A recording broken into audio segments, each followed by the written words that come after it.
so email us. gbviews@gbnews.uk. Thanks for being part of the GB News family. My name is Andrew Doyle. Join me every Sunday evening at 7 p.m. for Free Speech Nation. This is a show where we address current affairs and news stories of the week with the help of two wonderful comedian panellists. I brought in comics because I want to give it a lighter edge, and also they work for less. See you there.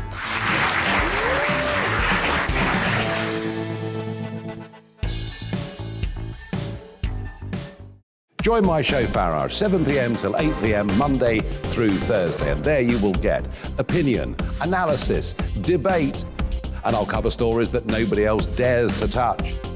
And then for the last 15 minutes, talking pints. We're over a drink.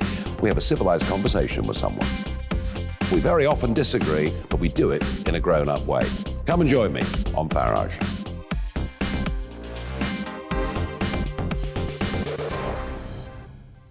I'm Colin Brazier. I've reported from more than 70 countries around the world, covered wars from Afghanistan to Iraq, from Lebanon to the Balkans. I'm trying to bring that experience, that feel for events, to the studio. And something else, I'm ready to give an opinion. Today's stories with a spark. Brazier from 8 p.m. weekdays on GB News.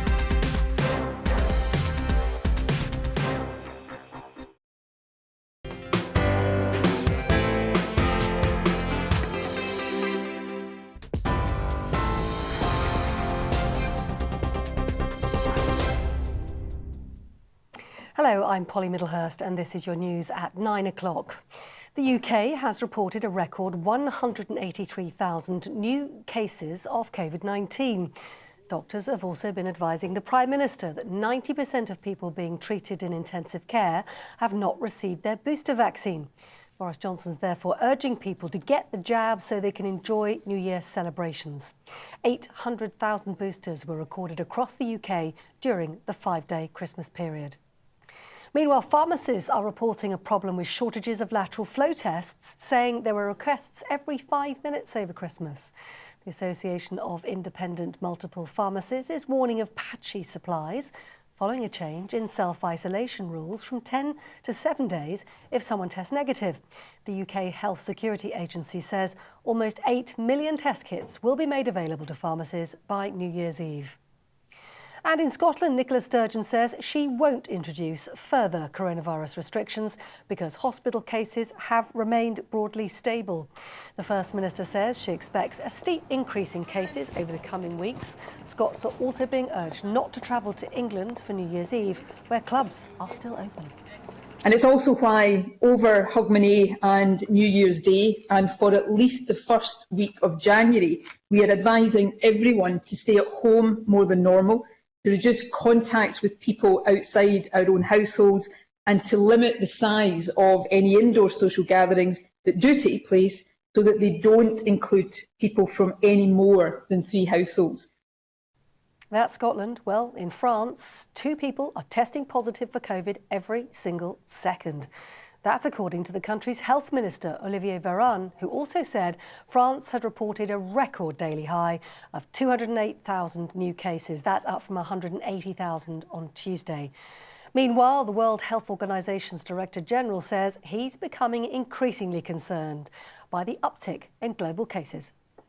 Delta and Omicron are twin threats that are driving up cases to record numbers. I'm highly concerned that Omicron, being more transmissible, circulating at the same time as Delta, is leading to a tsunami of cases. Jurors in the trial of Ghislaine Maxwell in the United States have been told they need to work on New Year's Eve and New Year's Day if they haven't reached their verdict. Minutes after arriving to begin their deliberations today, the judge confirmed the trial would continue through the holiday period. Maxwell is on trial accused of luring young girls to be abused by Jeffrey Epstein, charges she denies. Russia and Belarus plan to hold joint military drills next year as tensions rise in the region. President Vladimir Putin of Russia has met with the Belarusian leader Alexander Lukashenko in St. Petersburg.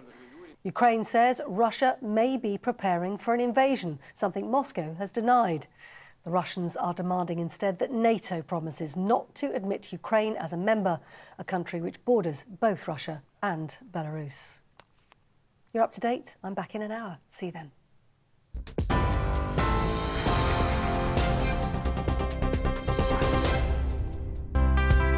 It's time to remind ourselves there's always another winter.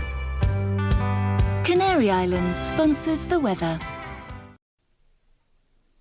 Hello there. Another mild day tomorrow. Still windy with some spells of rain, but some brighter breaks, particularly to the lee of higher ground towards the northeast. Low pressure firmly in charge. However, it's the wind direction which is determining how high the temperatures will be tomorrow. And we could see values coming in around 12 to 15 degrees Celsius, but it will be windy everywhere. And a breezy night tonight. Further spells of cloud and rain pushing up from the southwest. And this rain could turn heavy across the Midlands, Wales, northwest England. Further spells of rain for the north and the west of Scotland, particularly over the higher ground. We could see some high rainfall totals. All in all, it's a windy end to the night, a mild one. Also, we'll see further spells of rain. So a wet start to the day, particularly for England and Wales and Scotland. Rain clipping the far north of Northern Ireland just for a time. But notice an improvement coming in from the west as the rain clears towards the east. Still lingering on towards the more southern areas, outbreaks of rain continue and they will pep up as we head through the latter part of the day. Elsewhere, though, some brighter skies. Aberdeenshire down towards Northumberland, Derry as well as Antrim seeing some brighter weather to end the day. Now through Thursday evening and overnight, that rain, particularly across more western parts of the country, pushes ever northwards. The air remains mild wherever you are and further rain returns to Wales as well as the West Country later. Spits and spots further east through the latter part of the night. We hang on to some drier weather across the far north of Scotland. That's where the lowest temperatures will be overnight. But it will be a mild start to the last day of 2021. Yes, some rain first thing and some stronger winds, but notice the rain will wane as we head through the morning and into the afternoon. Still lingering on across northern counties of England, but certainly some brighter skies through the latter part of the day as temperatures struggle a little bit across the far north, 9 degrees Celsius here, but still mild further south. And a bright, breezy and mild start to 2022. Bye-bye. Canary Islands sponsors the weather.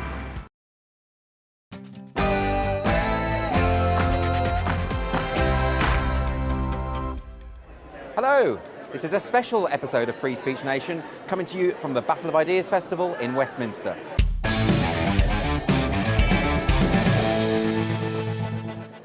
So the idea of the Battle of Ideas is that all sorts of people come together and they debate various ideas over a whole weekend, and there's various strands. They talk about architecture, philosophy, the arts, politics, economics, absolutely everything. I love it. I come here every year. It's fantastic. I'm here with Claire Fox, the director of the Academy of Ideas, and you run the Battle of Ideas Festival. Well, actually, to be fair, my team have taken over, but yes, it's my baby. Yeah. My God, it's good to be back. Yeah, because of course, it's been 2 years, hasn't it, since? Yeah, I mean, we had to cancel last year. It felt, and then we kept postponing it. We had an experiment at the end of July with kind of just 4 sessions here, just to see if anyone would turn up, and they did. And here we are back with 75 sessions and a packed It looks great. It's really busy and and I think that people are prepared to forgive everything because they're just so excited to have the opportunity to have their voices heard because they've been shut up for a long time. Exactly, yeah. I actually came to the battle because I was watching your podcast. Oh, that's embarrassing. I know, and Claire Fox was on there and I thought I've got to get down there. So I did. So I'm responsible. Okay. Love Andrew. We'll keep that bit. You're a teacher, I know this because I used to work with you. Yes, yeah. I used to work with him in a really strange school in Ipswich. Yeah, it was odd. Yeah, but it was nice. It was nice, but it was naval. It was a naval school, so the kids used to march around in squads. Right, I'm going to go and talk to the Free Speech champions. Sounds like a superhero team, but it's not. What's your name? I'm Rob. Rob, and are you a member of the Free Speech champions? That's correct. Okay. Yeah, I'm a founding member. So tell us what they do, or what you do. So, Free Speech Champions are a group for young people, created by young people, essentially promoting free speech both on campus and within the broader sphere of public life. Yeah. So we are committed to kind of upholding principles of free discussion. We host events where we have guest speakers come in and talk about specific topics. So we've had free speech in the arts, we've had free speech in publishing, Yeah. and those always have a very good turnout. We promote our work in universities. We're planning to go into schools, which will hopefully be a useful expansion of the project. I'm torn about this. Sometimes I speak to young people and they seem very much for free speech, and then sometimes I hear stories about there's lots of young people trying to silence everyone. Which is more accurate, do you think? I think the truth probably lies somewhere in between, in that no one will nominally say that they are against free speech. It's always at which point you stop supporting free speech. And I think there is definitely a problem in universities at the moment in terms of quite how far people are willing to go to kind of silence viewpoints they disagree with. And I think far too many young people are very censorious, and we are kind of trying to turn the tide on that. Fabulous. This is Don't Divide Us, who are a group. I'm going to try and speak to Alka, but she's quite busy. I never know what you do in these situations, whether I step in or... I have no social skills. Can you tell us about... I know you've been on my show before, but just tell us about Don't Divide Us and what it is you do. So we're a campaign, and our starting point is that we live in a society as human beings, and that it's not fundamentally ridden with racism. That there may be problems, that some of the problems may be to do with race, but that we can come together as people to work out what's best and how to go forward. And so we're actively against the idea of Britain being a systematically racist country, of all white people having white privilege, and that unconscious bias is something we have to root out. You're far too optimistic, Alka. We really haven't been able to do something like this for 18 months, and I think one of the reasons everyone's gone down their respective rabbit hole and debates become so polarised is because we haven't had an opportunity to meet face to face and talk to each other. These are pretty scary times, and we need vigorous debate. We really do. This isn't really happening enough, this kind of thing. No, it isn't happening enough. We're getting one narrative from the mainstream media, not enough questioning of authorities, assumptions that it couldn't happen here, which is kind of manifesting as untrue progressively every day.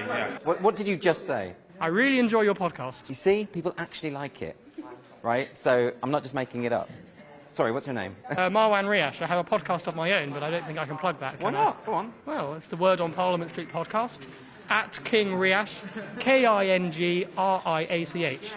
You absolutely should plug it, because you've got to hustle, You've got to whore yourself. You've got to whore yourself, exactly.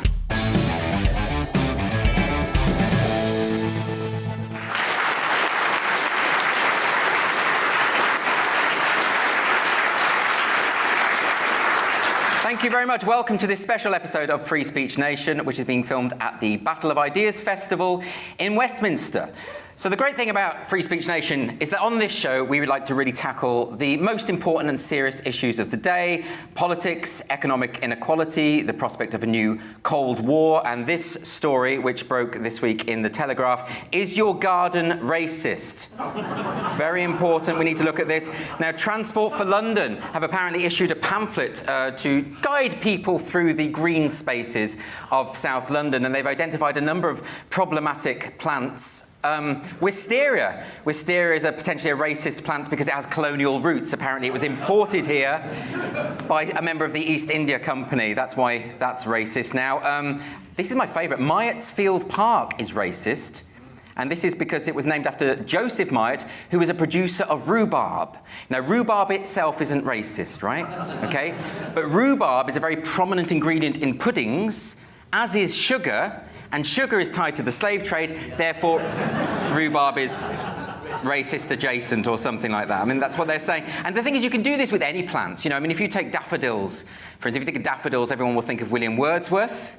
William Wordsworth was born in Cumberland. Cumberland's kind of sausage.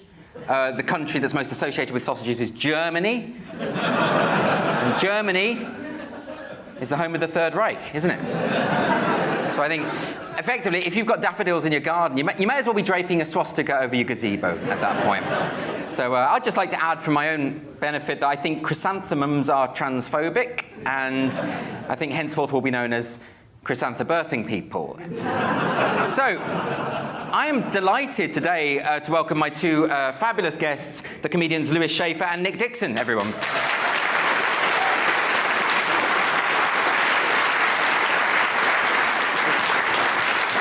OK, so what we're going to do, we're going to open this up right away to the audience, and we're going to get a few questions here. So, do we have a question here from Dan? Where's Dan? Are rape jokes ever acceptable?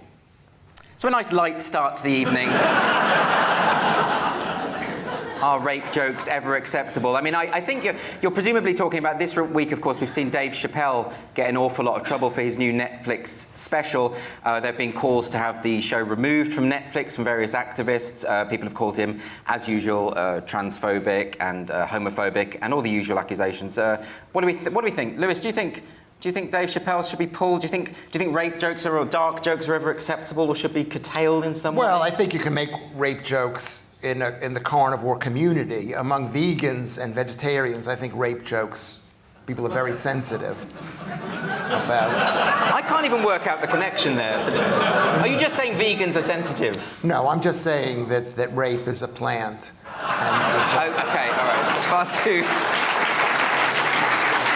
And what about? I think that was good because it gets the audience. You know, they're going to have to thinking. They're going to have to listen to what this guy says. Yeah. Because it's not quite as simple as it's... Lewis wanted to establish that he's a cerebral kind of performer, very sort of shrewd. So shrewd, in fact, a lot of people don't understand what you're saying. That happens quite a lot, don't they? Well, it masks the not funniness. Well, there is that. So what do you think about Dave Chappelle? I mean, do you think Dave Chappelle is a particularly controversial comic? Should he rein it in and be a bit more sensitive to current sensibilities? Well, I was just glad he wasn't talking about the Jews. So he can say whatever he wants. Actually, he was. It was? Yes, so he does have a joke about the Jews. He does have a joke about the Jews. Yes. Well, so you are included? Yeah, then he should be banned completely. Right, there we go. Yes, because it's always your thing, isn't it? This is what's fascinating about the people who complain about comedy and talk about the jokes that go too far. It's always the thing that offends them, and they're sort of fine with various other things, but when it touches their nerve... Do you find that, Nick? I mean, you're not a particularly controversial comic, are you?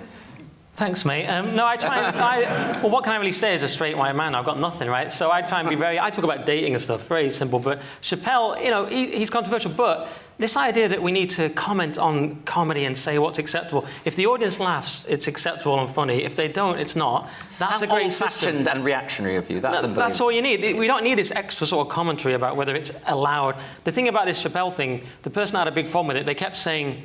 I'm in favour of free speech, but maybe there should be a panel that decides whether he gets to put this out, and maybe we should amend it, and maybe we should take it down. So not really in favour of free speech. Not that much in favour of free speech. And that was interesting. One of the activists who said they don't know how it got through Netflix's internal processes and that kind of thing. Mm-hmm. So that is a call, essentially, for a kind of censorship. But I think with Dave Chappelle, it's interesting, because Dave Chappelle, of course, cannot be cancelled. He's just way too big to be cancelled. And you get these sort of... these kind of figures, like Ricky Gervais and Dave Chappelle, they're always invoked to disprove the notion of cancel culture. But, of course, cancel culture doesn't affect the J.K. Rowlings of the world in this way. I mean, it does, but not in... You know, you're not going to cancel these people. You're not going to violate their contracts and get rid of them. But I worry about younger comics and new acts who come up and they see what happens whenever someone says something that's considered unorthodox. And people pile on, and it's very scary, and they don't think they're going to get anywhere in their career. We saw it with Shane Gillis, because he was less one. I don't know if you saw this Shane Gillis story, but he got on SNL. It was like his live stream, Saturday Night Live. Then he immediately lost the gig before it even started for something he said on a podcast ages ago. Yeah. So because he didn't have the status of Chappelle, like you said, he just got cancelled. Do we have a question from Fraser? Fraser, could you stand? Does the case of Kathleen Stock at Sussex University show that you can stand up to cancel culture if you're brave enough? Very interesting question. Did everyone hear that? Yeah, everyone heard that. OK, so now, Kathleen Stock, so she's an academic philosopher at Sussex University. You'll have probably read about her this week. There was an absolute furore. She's written a book called Material Girls. She's a gender-critical feminist.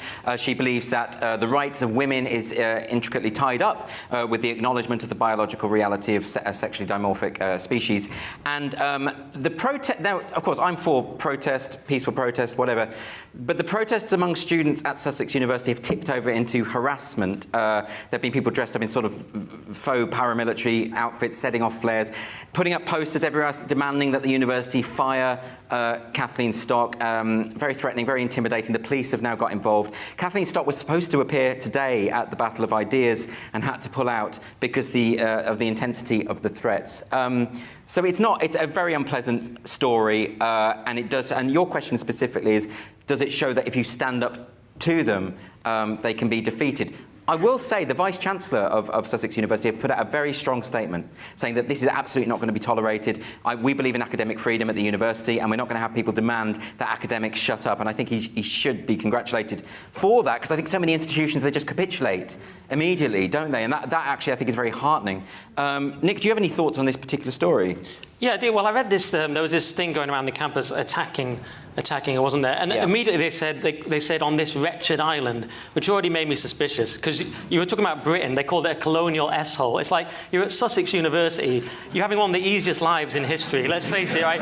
You get up at 12 p.m. talk about post-colonial literature. It's a very easy life. Not as easy as comedian. That's early for me, 12. But you know what I mean? It's a very as soon as they said wretched island, that got me suspicious. And then they also just said Kathleen Stock is a bigot. Just this blank statement. And I've been called a bigot online. In that case, they were right, but it was a fluke. Do you know what I mean? Yeah. It was, they're bound to get it right occasionally, but the point is, I didn't trust the tone of that at all. It was incredibly aggressive, incredibly nasty, and you look at what she's actually done, and it's just incredibly reasonable. So yeah, it's great that they finally, like Fraser said, stood up. It is great. For once. And if you read, you can see the statement from the activist group that attacked her online. I mean, the first thing to say about it is barely literate. Right. These people can't write. Right, so I think they just don't read books, and they don't have this conception of sort of diversity of opinion and different ideas. But also, it was threatening and intimidating. And I'm one who has been mobbed by the Be Kind lot online, and the people who sort of you've been mobbed as well by the people who stand up for compassion and love. And it's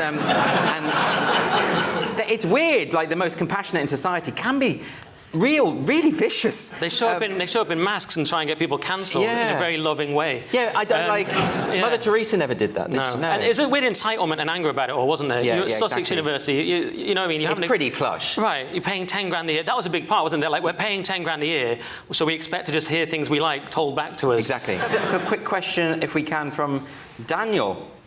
Hi there. I'm not sure if you saw recently on Twitter a official Russian government account posted a picture of Vladimir Putin with a bear to celebrate his birthday.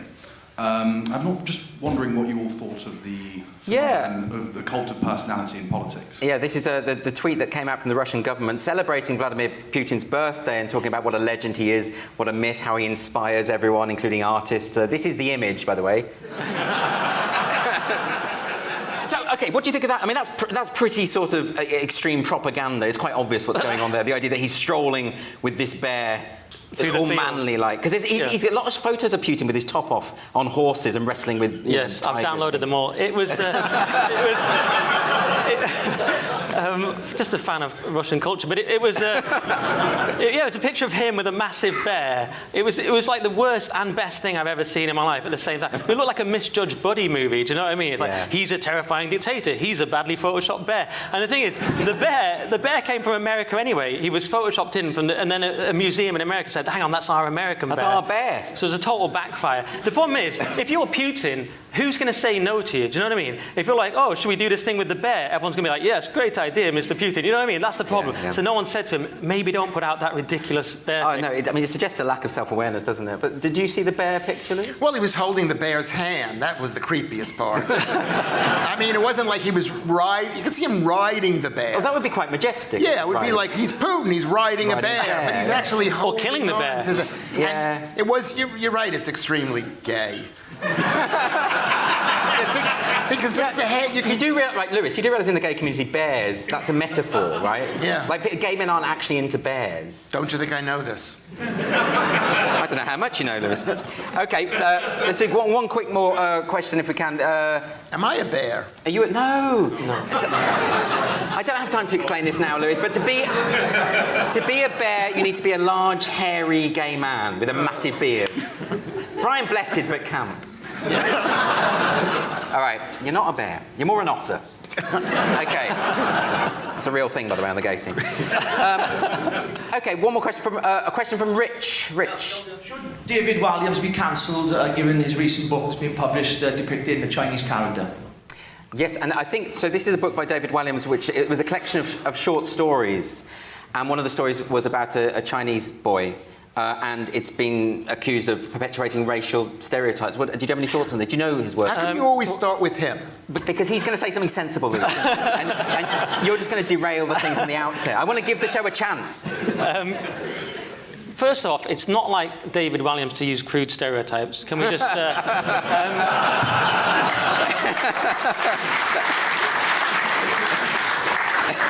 I feel terrible about it because he was the only one that was nice to me on Britain's Got Talent, so I feel really bad. Great guy. I was on Britain's Got Talent. It's a whole other story. David Walliams got me fired. No, he didn't. He was actually nice to me, so great guy. But he did his thing about Wong, the name Wong. There was a sort of pun. What the weird thing about that is, on the Daily Show a few years ago, there was a guy interviewing a woman called Wong, and he was saying things like "two Wongs don't make a right," and like jokes like that. Yeah. Not my joke, but I'm glad you still like it. It's racist, by the way, but. But weirdly, that's a very lefty show, and that was okay then, but already it's now not okay. Yeah. Well, the rules change very, very quickly. They are quite rapid. And also, it was about stereotypes. They were saying that the kid in the book is good at maths because they're Chinese. That's right, yeah.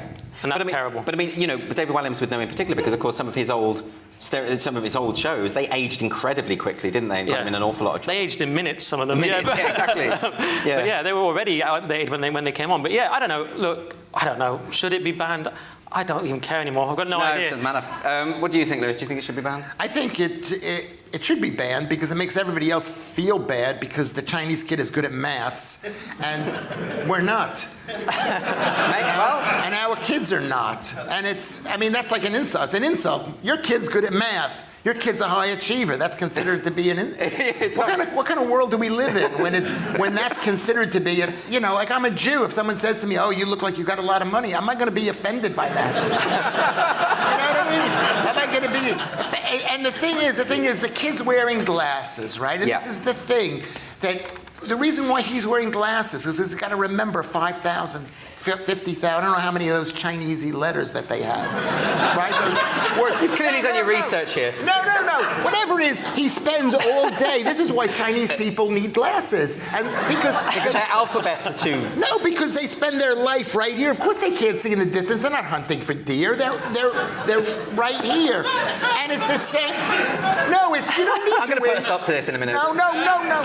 You don't need to wear glasses because I used to wear glasses up until about 8 years ago when they were broken by a fist and I didn't replace them. And the reason why smart people wear glasses is because they've been reading right here. Yeah. Right? Everything you just said is so much worse than what's in the book, by the way.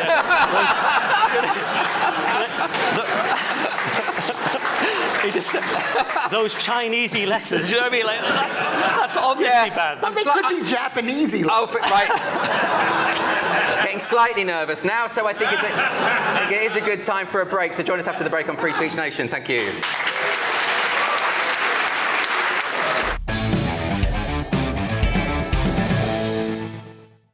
You're watching GB News live across the UK and the world on our digital stream. GB News is Britain's news channel. We are the UK's home of discussion and debate from all perspectives. We are here for you. Don't forget to join our YouTube community by clicking on that subscribe button. And if you want the GB News app, you can click and catch up on programmes anytime. We love to hear from you, so email us. gbviews@gbnews.uk. Thanks for being part of the GB News family. My name is Andrew Doyle. Join me every Sunday evening at 7 p.m. for Free Speech Nation. This is a show where we address current affairs and news stories of the week with the help of two wonderful comedian panellists. I brought in comics because I want to give it a lighter edge, and also they work for less. See you there.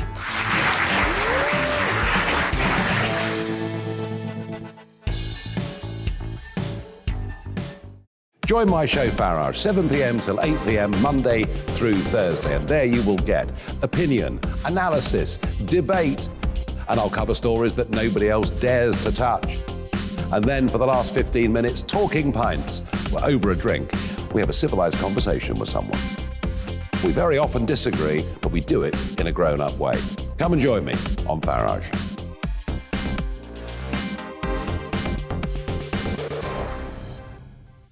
I'm Colin Brazier.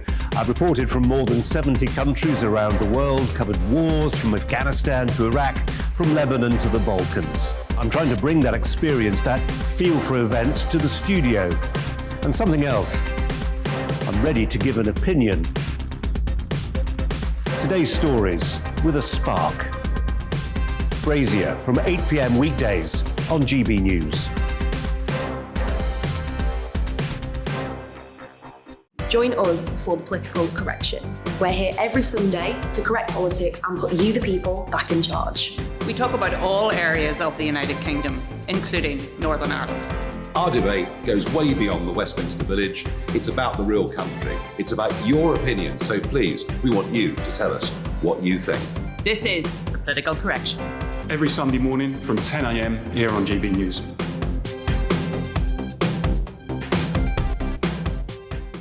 You're watching GB News live across the UK, the world, and our digital stream. GB News is Britain's news channel. We are the UK's home of discussion and debate from all perspectives. We're here for you. Don't forget to join our community by hitting the subscribe button. And download the GB News app so you can click and catch up on programmes anytime. We love to hear from you. Email us at gbviews@gbnews.uk. Thanks for being part of the GB News family.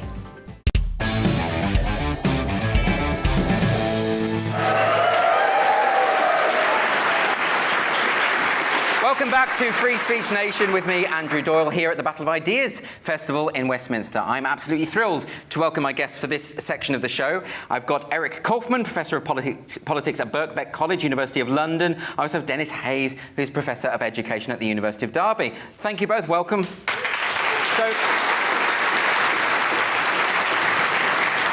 So the reason I wanted to invite these guests today is a lot of the Battle of Ideas is obviously about debate and hearing different sides of the story. And this is a show about free speech.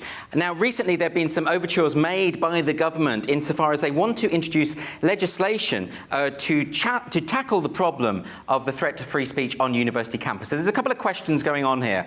Firstly, to what extent is there a problem with free speech in higher education? And secondly, whether the best remedy to that is through the government. In other words, is it right that we should be imposing a kind of restrictions on censorship? It feels weirdly counterintuitive, and I'm not sure where I stand on this, and that's why I wanted my guests here today. Let's hear from you first, Eric Kaufmann. What do you make of this? Well, I think it's very important for people to understand that the government can protect and advance freedom. Okay, and that's very tough, particularly for some libertarians, to grasp. Now, how does that work? You've got to understand society has got three levels. There's the government, institutions, and individuals. If the threat to freedom is coming from that middle layer of institutions, the government can have a role in actually protecting the citizens from those institutions. And the authoritarianism and the illiberalism that we have is now strongest out of these institutions, such as universities, perhaps tech firms, perhaps other kinds of organizations that wear this ideology of wokeness, which I would define as essentially the sacralization of historically marginalized race, gender, and sexual identity groups. That's wokeness in a sentence. But that is essentially coming from these institutions, right? So we need, in some cases, the government to be able to check those institutions from oppressing individuals' freedom inside them. And that's why we need this legislation. That's actually incredibly clear. Thank you for that. Thank you. You could have done with a diagram, actually. That would have been great. Yeah, that would be. I usually use diagrams in teaching, right? Yeah, that was very good. OK, well, let's hear from Dennis Hayes about that. What do you make of that? Well, I've only been called an anarchist twice. Once was today and once by a member of the European Commission. And the reason is I don't trust the state. And if you believe that the state is going to protect your freedoms, that's a step towards civility. Yes. So being servile, not freedom. But today I've been listening to people talking about academics, and they really worry me because they've been described as fearful, afraid to put their heads over the parapet, lacking confidence by people who are putting the argument for protection. Now, that's a really funny thing, because academics have quite a good life. You know, they get a decent salary, they've got lots of influence and power, but suddenly they're presented as fragile. We've got them playing the victim card to get the legislation in. So basically, we're saying that academics can't cope.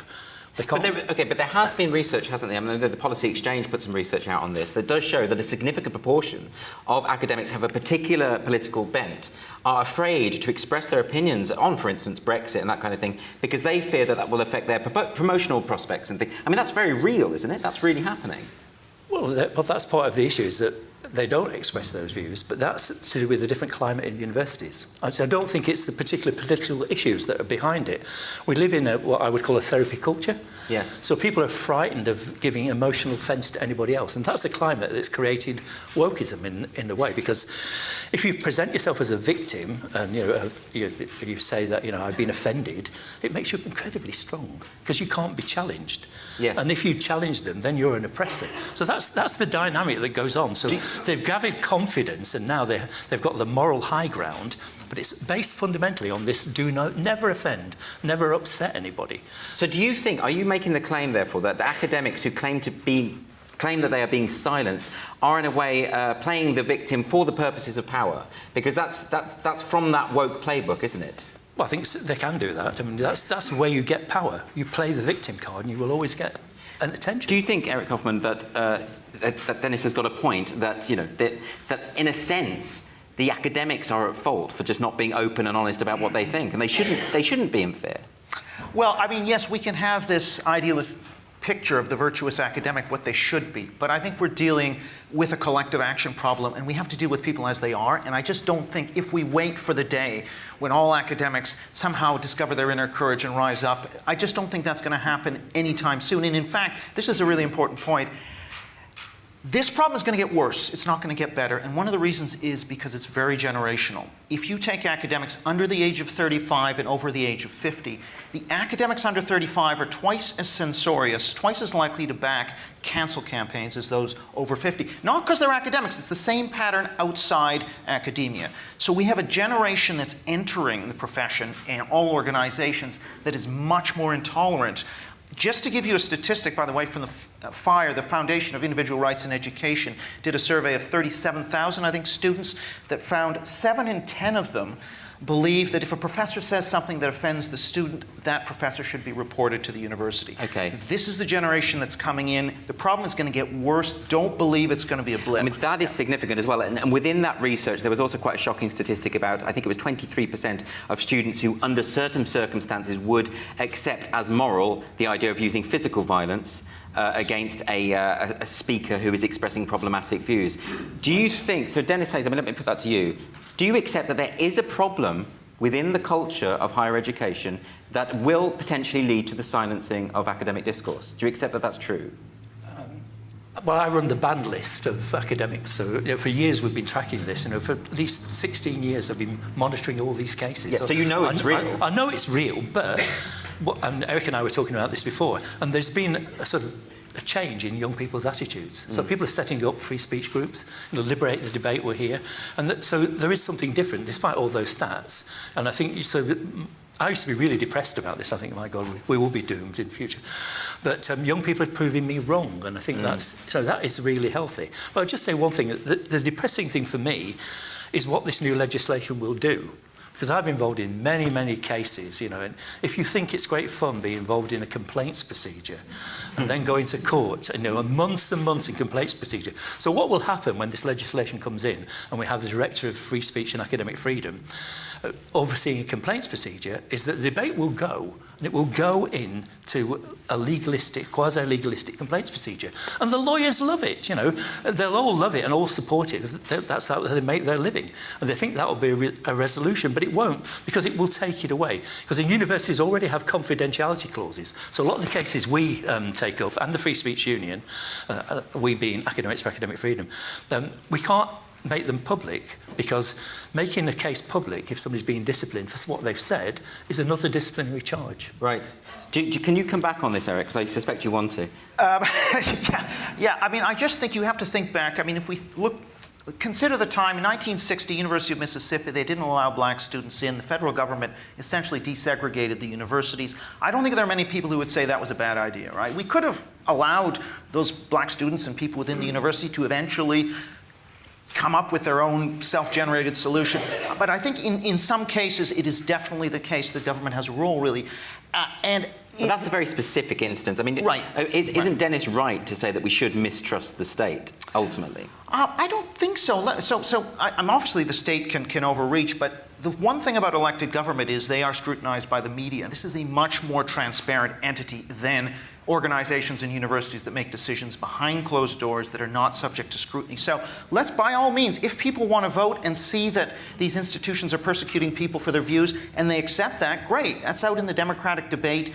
And fine, I think that's just much more open. But is the better way to actually persuade the next generation that it's better to have open and honest discourse? Is that not the better way to do it? But the only thing I'd say is, yes, Dennis is right that we have to get a free speech culture in the population, but that's a long project. As I said, the generations coming up are much more intolerant. In the next 20, 30, 40 years, are we going to just say, well, we're going to sacrifice all of these academics who dissent to the cancel culture? I think that's not right. I think we need to have a solution for the next, say, 20, 30 years that protects people from this intolerance, which is going to get worse before it gets better. Yeah, but, sorry, Dennis, I'll go to you on that. I'm with the rebels in Shakespeare's Henry VI, because they said if you want social change, the first thing you do is kill all the lawyers. I mean, I think... well, you said I can say anything, but obviously the lawyers will now... That's not incitement to violence, by the way. It's a long-term project, but the fight for free speech is constant. You've got to constantly fight it. And I think what's changed is that a lot of groups and academic campaigners have given up. They've just given up and decided to let the state try and do it. And it won't do it. The state will not protect your rights. We already got... The changes that are being made, apart from the litigation and bringing student unions within the remit of free speech, are all about complaints. And that's not going to be a healthy future. I mean, this is the kind of argument that you get with affirmative action and positive discrimination. Is that the situation is so dire that we need some intervention to sort of boost it for the time being. So that's your view on those things? Not on affirmative action, but don't forget... Same principle, though, isn't it? It isn't the same principle, because affirmative action is essentially an illiberal discriminatory principle, whereas this academic freedom bill is working with the grain of existing laws.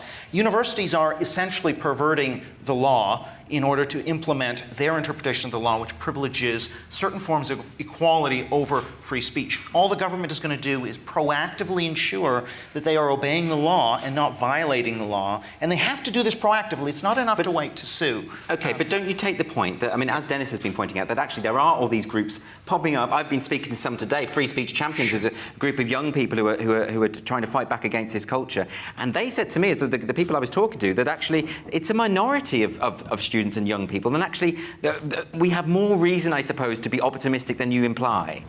Well, I actually don't agree with that. I mean, I think that a small group of we see this with the trans lobby, a small group that's very committed, knows the pressure points, can move mountains. Partly that's because of these taboos against racism, transphobia, etc. If they can key into those taboos, they can shut down 9 out of 10 people. And so they can silence all the resistance to this in committee meetings. I've been in these committee meetings. No one will say anything. You need the government to be able to come in and put in these legislations, which means that when the activists come and start pushing on the administrators can say, you know, we'd love to do that, but our hands are tied by this legislation, and so we can't accede to canceling this person. And this problem is getting a lot worse. The number of attempts to fire academic staff has jumped 5-fold between 2015 and 2020 in the fire database. So this is a rapidly escalating problem. We have to get real about what... I support all of the grassroots efforts, but actually, in terms of changing the pattern, we're going to need to bring in government. Okay, but it's not just grassroots, is it? There are signs that actually, in terms of a top-down kind of approach, we were talking earlier about Kathleen Stock.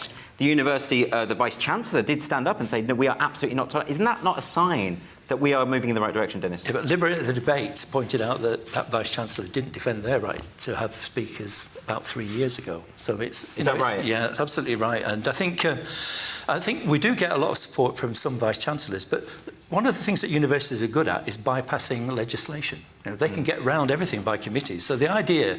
And to give you an example, and it's one that people are less familiar with, is the David Miller case at Bristol, who has just been... sacked, or is about to be sacked. It's still in appeal. So amazingly, the university has made a statement while it's still going in process. You know, whatever you think of him, he's not a defender of free speech in any way. But, you know, what they will do is what they've done to him is divide free speech from behaviour. So they'll say, it wasn't your speech, it was, you know, how you made students feel uncomfortable. And so this divides speech and behaviour. They do that all the time. So they'll say, it's not your speech, that's fine. It's you didn't meet our professional standards. Okay. And those are the sort of debates we're going to be mired in for years and years because of this legislation. Well, we do have to wrap this up. So final thought to you on that, Eric. I just think once the Director of Academic Freedom is in place, they can issue guidance, they can fine universities. Universities are under obligation to not just protect but promote free speech. They won't be able to get away with those sorts of things.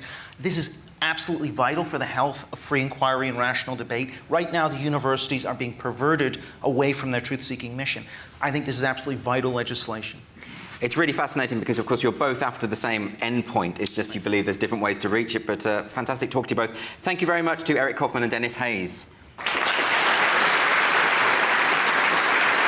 And we'll see you after the break on Free Speech Nation.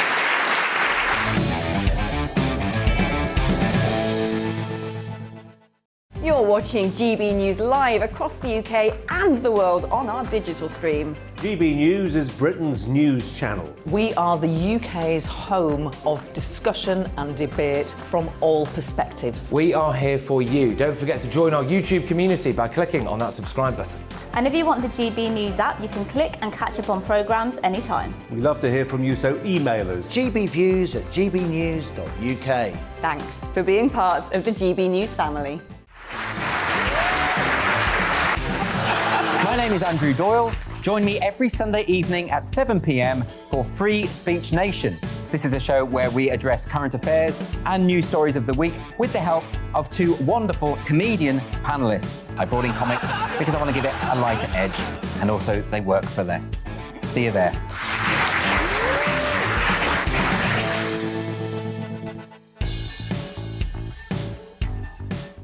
Join my show Farage, 7 p.m. till 8 p.m. Monday through Thursday, and there you will get opinion, analysis, debate, and I'll cover stories that nobody else dares to touch. And then for the last 15 minutes, talking pints. We're over a drink. We have a civilized conversation with someone. We very often disagree, but we do it in a grown-up way. Come and join me on Farage.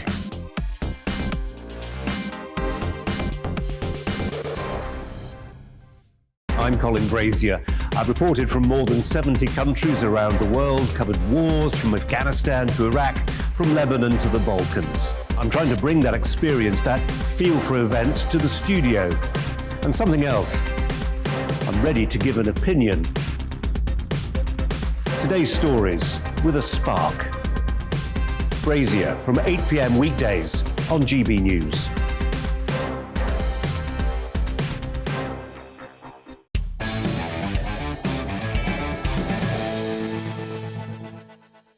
Right, it's that time of the show. I want to talk to you about your unfiltered dilemmas. We're going to be agony uncles here, right? Don't be nervous, it'll be fine, right? We can solve all of your problems in the audience here. Audience members have been submitting their problems and their questions, so we're going to go to a few of those now. Let's go first to Richard. Where is Richard? Yes, the problem's being Welsh. I really need some help from you guys. The problem really is people don't understand a word that I say, and it's really annoying. So any advice would be absolutely wonderful. Thank you. Okay, I didn't get a word of that. What was that? A bit awkward. Lewis, what do you think? You got any advice for how can Welsh people be more articulate? Well... Was that not the question? No. I mean, because I'm not from this country. Wales is a different country, Lewis. Yeah. Yeah, okay. So I'm not from England, so I'm not racist to the Welsh. Right. And one of the first jobs I had, I was at the Glee Club in Cardiff, yeah. and I didn't know where I was. I just thought it's one country because it's so tiny and shitty. I didn't know I was in a different country, so I called the people English. Oh, no. And like a riot broke out. And I had to be escorted out because it was so offensive. And I met this guy, and I said to him, you know, what's the difference between a Welsh person and an English person? How can I tell the difference? And he said, we Welsh, our hair is a bit darker than the English, our skin's a bit darker, our eyes are a bit darker, and we speak with kind of like a magical lilt, okay, that's different. So I thanked Mr. Patel and paid for my newspaper and left his shop. And thing is... Well, that's such a great joke. It's a good joke. Tom, was that a good joke? It was a great joke, Lewis. Lewis needs constant validation. It actually is. It's a very good joke. I think I've got a big soft spot for Wales. I used to live in Aberystwyth, so I love Wales. So I'm not the best person to talk about this because I adore it. What do you think? It's a beautiful country. I've never been. Don't intend to, but no, I've done gigs there. Great country. You should keep your accent because I'm from Cumbria. I regret losing a lot of my accent. We used to say now, up, Larlan. No one knows what that means. So keep your accent, and if people can't understand you, just stay in Wales. That's Okay. Let's go to a question from Corin. Hi, Andrew. Thanks very much. I'm actually a student at the moment, and we talked a lot about whether students have the right to raise questions and whether academics can bring up controversial topics. I actually asked a lot of questions at my university. I thought that was the point of going to university. However, I was called into the head of the department's office, who said to me, "Did you know coming into this class that you would disagree with your lecture?" And I said, yes, because what would be the point of not disagreeing with your lecture? I wouldn't come just to learn things that I already know. And she said, so why did you take the course then? As though a prerequisite should be agreeing with it. Corin, can I just ask, what you said to the lecturer, was it really offensive, or was it... No, it was simply asking questions. I just wanted to raise awareness of things that weren't getting covered, but it was certainly not anything that I would be ashamed to say to a member of the public. Well, I mean, clearly I think we're going to university, you're meant to be challenged and to challenge. I don't think that would be a particular problem. Do you, Lewis? I think the world forever. I mean, I know this is what your program's about, but it's just... You said that in such a dismissive way. Wait, when I went to school in the 1970s, I know I look amazing, but you had to watch your step even then. Yeah. I don't remember there being much disagreement on the college campus that I went to. I mean, my experience is very different. Like, I kind of think that now what's happening is because students are paying more for their fees, they're sort of treating it a bit like a business in the sense that they can exert a certain degree of authority over the lecturers. I'm not sure whether that's a change. I say drop out. Why universities have gone mental. And by the way, just as someone who's slightly older than you, you're not going to need it anyway, your degree. It's all nonsense. Become a tech entrepreneur. They do much better. You never use your degree. Drop out. That's what I'm saying. This is terrible advice. Real life is what about education for its own sake? No, you don't need it. Life's just, you can go on YouTube now. It's all done on there. And by the way, with COVID, it's all remote learning anyway, right? So what are you paying for? It's absolute nonsense. No, life is much harder than you think when you're at university. But you look at Lewis. But you don't need your degree. That's the point. That's my point. Drop, because it's got, like you say, it's got so absurd. It's not a place where you can actually learn. It's an ideological factory now, as you found out. Very interesting. Let's go to another question from Catherine. Where is Catherine? 2 years ago, my eldest son was a gender-fluid communist. And now, age 20, he's a gender-critical conservative. But he's transitioned. He has. But he aspires to a career in the arts, in performing arts and dance specifically, and he knows that he has to stay in the closet to some extent, with his beliefs. And how would you advise him? Because I feel like he's in a position to really get people thinking, but then I think, you got to earn money one day, son. So this is very interesting. So he has to come out as a gender-critical conservative. He has to come out with this idea that he's got these sort of views that actually most people share. What would you say about that, Nick? Because well, you're not a conservative as such, are you? A bit right-wing, bit of that. What, mate? No, I'm liberal. What are you? I'm a classical liberal. You don't even know what it is. Is what I've been told to say. I'm But here's the point, though, Nick. So I think what Catherine's daughter, unknown, is what is going through is this point about not being able to, or the fear of expressing the wrong opinion might damage his career. Is that not a legitimate concern to have? Well, firstly, I just want to say, make America great again. But also, I zoned out halfway through the gender critical. It got very confusing. You're not allowed to admit you're a gender critical conservative. Is that the issue? So a gender-critical person is someone who acknowledges... I know what gender-critical is. Oh, don't worry, bro. I know what that is. OK, fine. I'm pretty cool. What, are you conservative? You're confused about that? No, I was confused about the whole question. You're not allowed... What can he do as coming out as a... What Catherine is saying is that to come out as a conservative, as a young person in the arts... Right. I've got no idea about that. But I'm in an industry that's incredibly ideologically one way. So, you have to be very careful. Or not live in fear, just say what you want and accept the consequences. And you end up, as I've said before, only being able to work with Andrew Doyle. That's the only problem. That's basically it. And sometimes there even are Lewis worse Schaefer. fates, right? I mean, this is all right. You're enjoying yourself, Lewis, aren't you? This is my only gig. Do you think, though, I mean, you would recognise that it's difficult in the arts to express yourself freely sometimes in the current climate? You know what? I think it's, yes. Yeah, because you're clearly very reticent. You hold a lot in, don't you? I do. You know what? We all have to hold stuff in. I mean, especially this time. But I mean, the point I want to make is, like in the McCarthy era period, people were out as like, you know, against the standard thing, and then 10 years later, they were totally in. So I would say to your son, I don't know what the right answer is. That isn't helpful at all, is it, Catherine? You don't know, because...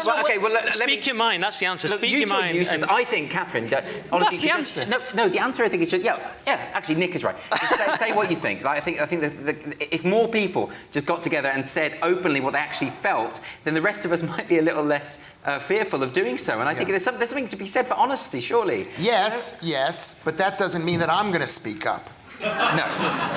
Well, maybe that's a good thing. Let her kid speak up and pay the price. And a question from Tom. Tom, where are you?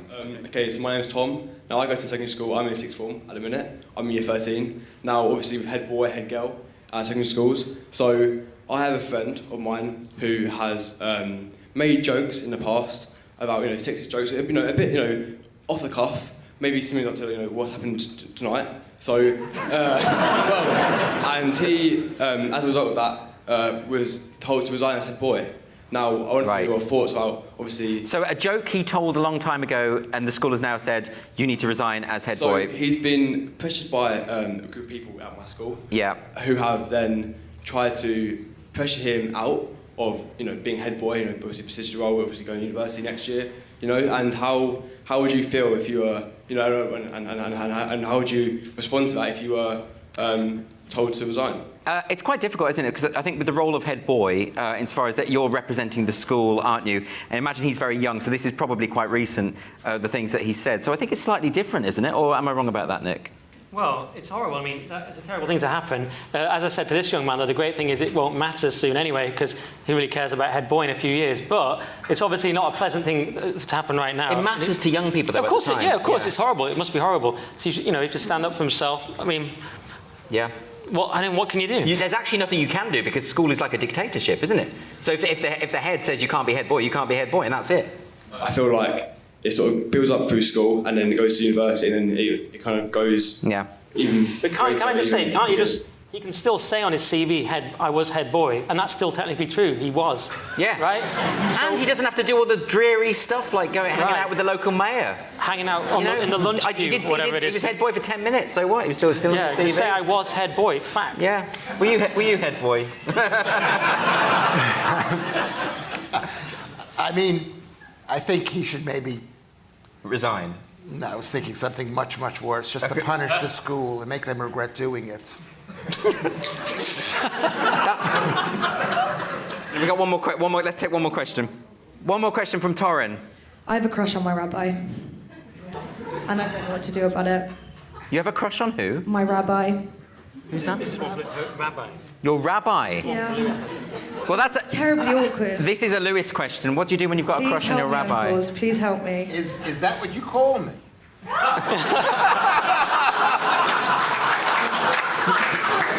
And on that note, this has been Free Speech Nation with me, Andrew Doyle. This was the week where plants were determined to be racist. Another academic was hounded on a university campus for thinking a little too freely. And Dave Chappelle was told he's being a little too funny again. Thank you to my panellists, Nick Dixon and Lewis Schaefer. And thank you to the Academy of Ideas for organising the Battle of Ideas and inviting us here today. And thank you to my wonderful audience here tonight. See you later.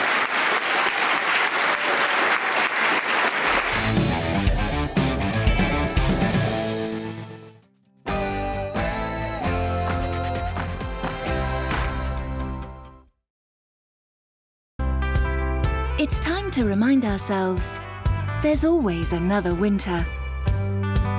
Canary Islands sponsors the weather.